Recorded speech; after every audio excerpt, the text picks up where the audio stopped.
ბიურო.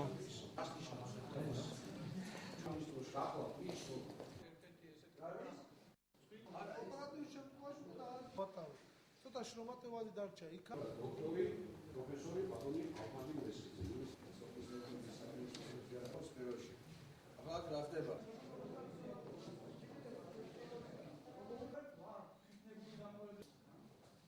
დარბაზი იმიტომ დავტოვეთ, რომ ჩვენ რაც გვინდოდა ისეთი არაფერი არ ვთქვა.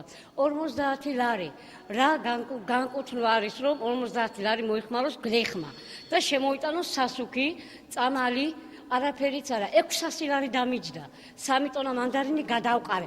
რომელიმე მოვიდა ეზოში, იკითხა, რა გავაკეთეთ? წინა წელთან შედარებით წლევანდელი პროგრამები უფრო არის გამართული, გაადვილებული. თავარი მიზანი არის, რომ მივდივარ თითოეულ სოფელში, თითოეულ ფერმერთან, თითოეულ გლეხთან, რომ აუხსნათ პროგრამების შესახებ, მოვისმინოთ მათი მოსაზრებები, მათი პრეტენზიები. ქალაქის შემოერთებულ ტერიტორიაზე გასულ წელს არ ჰქონდა აგროპარათები.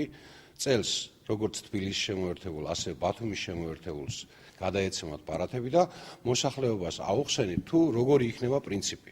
აქვე უნდა გითხრათ, რომ ორშაბათიდან მთლიანად რეგიონში, არა ყველა სოფელში, ყველა თემში ჩვენ გავდივართ ყველა პატარა სოფელში, რათა დეტალურად აუხსნათ ჩვენს მოსახლეობას თუ როგორ უნდა ისარგებლონ ამ პარათებით.